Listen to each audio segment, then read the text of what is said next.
The sun shone brightly over the azure ocean, creating a dazzling contrast of colors.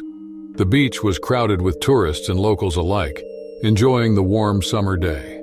The sand was soft and white, and the waves were gentle and soothing. It was a perfect day for a vacation in KwaZulu-Natal, South Africa. Ivan Kuznetsov and Andrei Volkov were two young men from Moscow, Russia, who had decided to escape the harsh winter of their homeland and experience a different culture and climate. They had always dreamed of visiting Africa, and when they saw an opportunity to avoid conscription in the Russian army, they seized it. They had been in South Africa for 2 weeks and saw many amazing sights and attractions. They had visited the Kruger National Park, where they had seen lions, elephants, rhinos, and other wildlife. They had hiked the Drakensberg Mountains, where they had admired the stunning views and landscapes. They had also visited Durban, where they had enjoyed the nightlife and cuisine. But their favorite destination was the coast of KwaZulu-Natal, where they had found a beautiful beach resort that offered various activities and amenities. They were eager to try everything from swimming to scuba diving and snorkeling. They arrived at the beach early in the morning, ready for their diving adventure. But before their diving guide arrived, they were too eager to get on the water, so they decided to go snorkeling first. They were greeted by a friendly staff member who gave them some information and tips about snorkeling. He also warned them about shark sightings earlier that week and advised them to be careful and alert. He said that signs and flags along the beach indicated the level of shark risk and that they should only swim in designated areas. Ivan and Andrei nodded politely, but did not pay much attention to his words. They saw that many people were still swimming in the water, and they assumed it was safe enough. They also thought seeing a shark up close would be more exciting than avoiding it.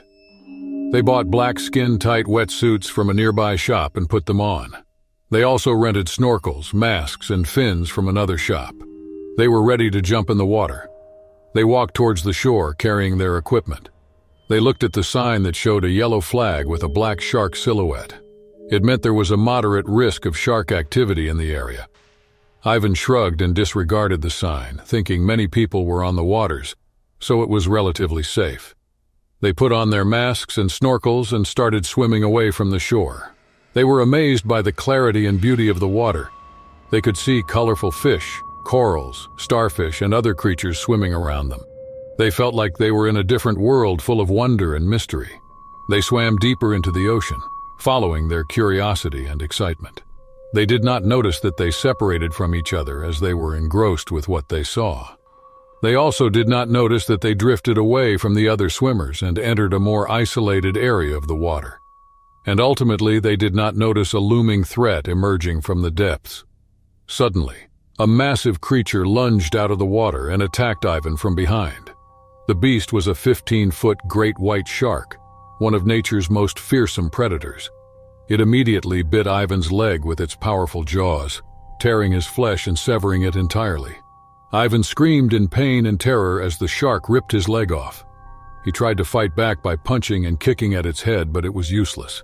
The shark was too strong and fast for him. The ocean was suddenly a torrent of struggle as the shark went back for the kill. It latched its bite on Ivan's head and shook the man violently, decapitating him instantly. Ivan's lifeless body sank to the bottom of the ocean as the shark momentarily retreated to the depths. The commotion did not escape the eyes of the other beachgoers. A piercing scream emanated from a woman who saw the gruesome scene. Her scream alerted everyone on the beach, who looked at the water in horror. Andrei was one of them. He was confused and scared by the sudden noise and chaos. He looked towards the direction of the commotion and realized that Ivan was nowhere to be seen. He felt a surge of panic and dread as he wondered what had happened to his friend. He started to swim towards the source of the chaos, hoping to find Ivan alive and well. He did not see the blood that stained the water or the shark lurking nearby. He did not realize that he was swimming towards his doom. He looked around, confused about what was happening. But when he realized the gruesome incident, it was already too late. In a terrifying burst of speed, the shark lunged at Andrei, its serrated teeth bared as its gaping maw closed in on the shocked tourist. Thabo Molefe, a dive instructor, bore witness to the horrifying scene. Seeing a massive shark attacking Andrei turned the tranquil ocean into a frenzied battlefield for survival. In a desperate attempt to save a life, Thabo swam towards Andrei, his instincts urging him to defy the horror that unfolded. Lifeguards stationed nearby sprinted into action, their hearts pounding in a race against time.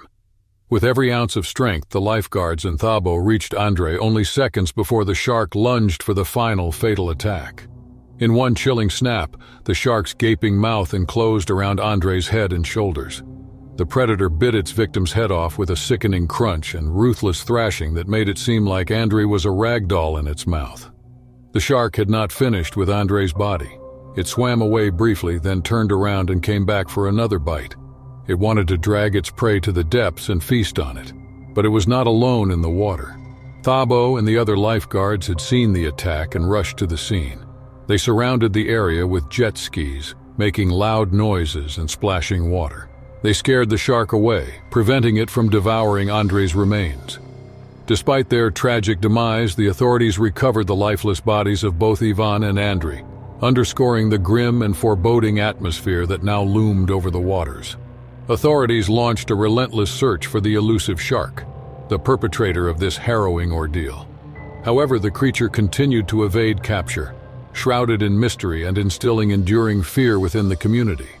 Its attacks showed no sign of stopping, driven by an insatiable appetite for human flesh, leading to gruesome atrocities. The terror persisted, leaving the community grappling with a profound fear deeper than the ocean. The city, once vibrant with beachgoers and water enthusiasts, now bore the scars of fear, etched into the very soul of its coastal beauty. The memory of those shark attacks reverberated through the years, discouraging the local population from venturing into the ocean's embrace, a reminder of the unseen horror beneath the waves. The enchanting Sunset Bay Beach Resort lay on the sun-kissed shores of Sydney, Australia, nestled along the eastern suburbs. It was a haven for tourists, where the golden sands stretched endlessly, and the azure waters whispered tales of adventure. Tourists flocked to Sydney from across the globe, drawn by its mesmerizing beauty and the thrill of the waves.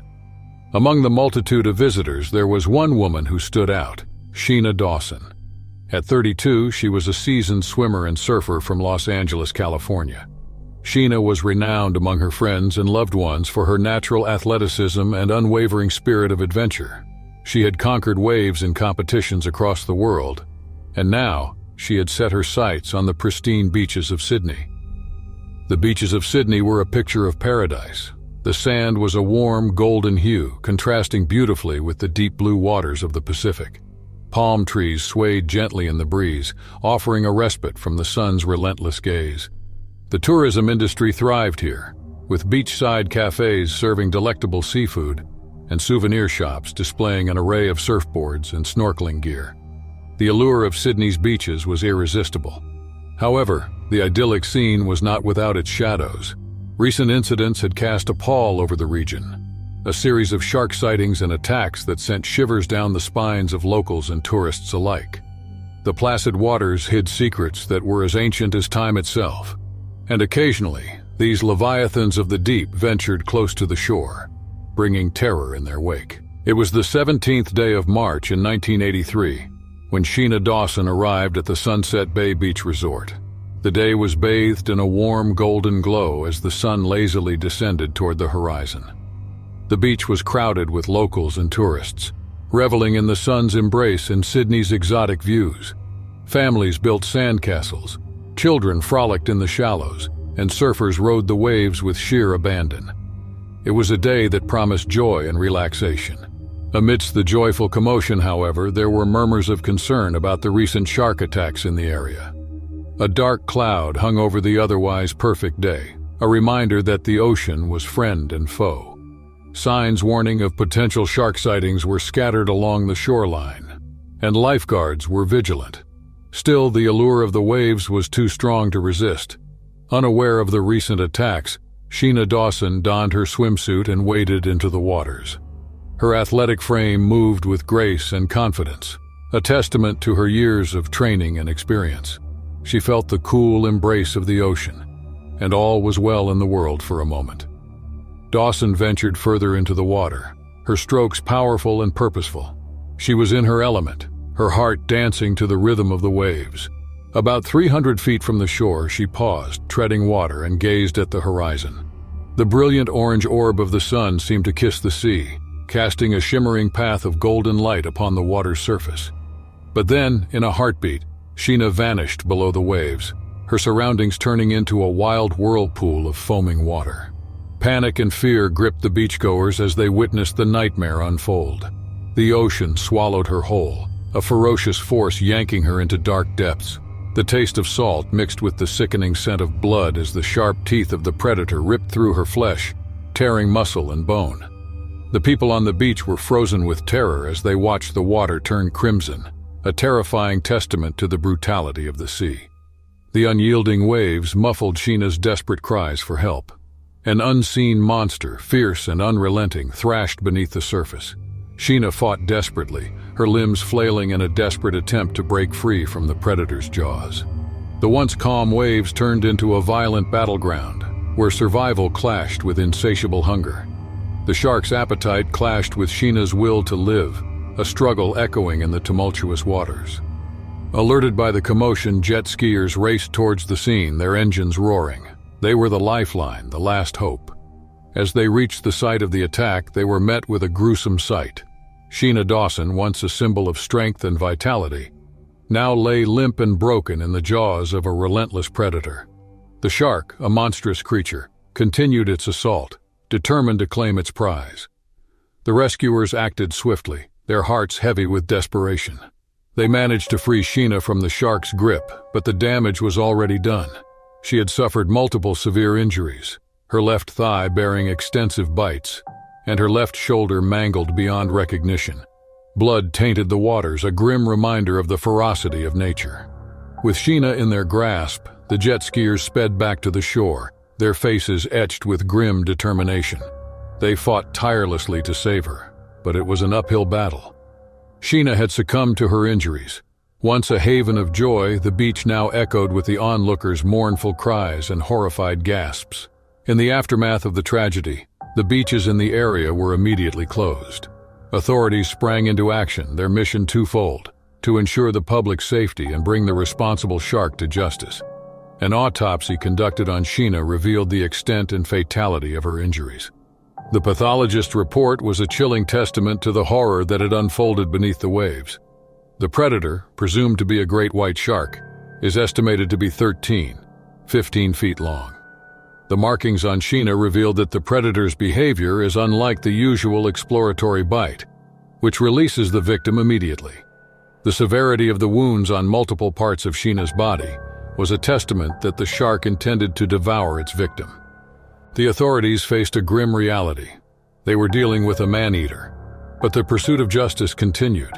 Armed with determination and a deep sense of responsibility, the authorities launched an operation to capture the responsible shark.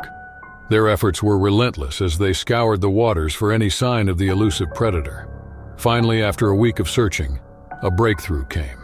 A 14-foot great white shark was captured in the area, its menacing presence unmistakable. Experts believed it to be the perpetrator of the brutal attack that had claimed Sheena's life. The shark was subsequently killed, and its reign of terror was brought to an end. It was a bittersweet victory, for while justice had been served, the scars left by the tragedy ran deep. Sheena Dawson's body was returned to California, where she had embarked on her fateful journey. She left behind a husband and a 5-year-old daughter, their lives forever altered by the cruel twist of fate. As the sun set over the beaches of Sydney, casting a warm golden hue over the horizon, the world mourned the passing of Sheena Dawson. Her story served as a somber reminder that even the most fearless souls could fall victim to the untamed forces of the deep. Beautiful and treacherous, the ocean held its secrets close, and those who dared to venture into deep. Fish Hoek, a coastal town in False Bay, South Africa, is known for its scenic beauty and sandy beaches. It attracts many tourists who enjoy swimming, surfing, and sunbathing in its clear waters. However, Fish Hoek also has a dark side. It is one of the most shark-infested areas in the world.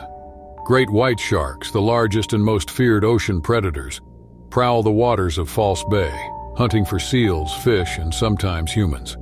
Despite the danger, many people still venture into the water, unaware or unconcerned of the potential threat. Brian Anderson was one of those people. He was a 37-year-old man from New York, USA, who had come to South Africa for a vacation with his 33-year-old girlfriend, Sandy. He worked as a lawyer in a prestigious firm and has been under much stress and pressure lately. He needed a break from his hectic and demanding life and wanted to relax and enjoy himself in a different environment. He had always loved the ocean and had heard about the amazing beaches of South Africa. He decided to visit Fish Hoek, hoping to have some fun and adventure. On July 12, 1943, Brian and Sandy arrived at Fish Hoek Beach in the morning. The weather was colder and cloudier than usual, but Brian did not mind. He was eager to swim in the ocean, feeling refreshed and invigorated by the salty breeze. He put on his black wetsuit and grabbed his goggles and fins, ready to dive into the water. Sandy, however, was more cautious. She had read about the shark attacks in the area and felt uneasy about going into the water. She decided to stay on the shore, watching Brian from a distance. Brian walked into the water, feeling the cold waves splash against his legs. He did not see any signs or warnings about sharks on the beach and assumed that swimming was safe. He swam further away from the shore, enjoying the sensation of being in the water. Brian did not notice that he was swimming alone, as most other swimmers had stayed closer to the shore or left the water altogether. Brian didn't know it, but a great white shark sensed him in the water. Perhaps the shark thought Brian might be a prey, so it lunged at Brian from behind, biting him on his right leg with its razor-sharp teeth. Brian felt a sudden surge of pain and shock as he realized what was happening. He screamed for help, trying to kick the shark off him with his other leg. Sandy heard Brian scream from the shore and looked up in horror. She saw him struggling in the water, surrounded by blood. She also saw a large fin cutting through the water's surface near him. She realized he was being attacked by a shark and felt a surge of fear and panic. She ran towards the water's edge, calling out his name and waving her arms frantically, hoping that the lifeguards would take notice. Some other people on the beach also noticed Brian's plight and tried to help him. A few brave swimmers rushed into the water, hoping to reach him before it was too late. Others ran to get help from lifeguards or authorities. However, their efforts were in vain. The shark had not let go of Brian after its first bite. Instead, it had dragged him deeper into the water with its powerful jaws. It shook him violently from side to side, tearing off chunks of flesh and bone from his leg. It inflicted more injuries on his torso and arms as it bit him mercilessly. After a few seconds, there was no more resistance as Brian's body went limp. He passed away. The shark devoured most of Brian's body, leaving behind just a mangled heap of flesh and clothing, providing a grim testament to the attack.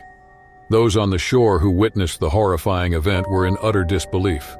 The brutality and terror they had just seen unfold before their eyes left them horrified. Their hearts went out to Brian and Sandy, grappling with the loss of a loved one in such a tragic and gruesome manner. Alongside their grief, they felt a rising anger and resentment towards the shark. An innocent life had been taken without remorse or reason. Fear and anxiety gripped them in the wake of this tragedy, knowing they had been confronted with the harsh reality of shark attacks in their area. The once reassuring waters now invoked uncertainty, leaving them to wonder if they would ever feel safe swimming again. A shark expert from a nearby research center arrived shortly after the attack. He examined the remains of Brian's body, or what was left of it, and the bite marks on them. He identified the attacker as a great white shark based on size and hunting style. He estimated that the shark was about 14 feet long and weighed about 800 kilograms.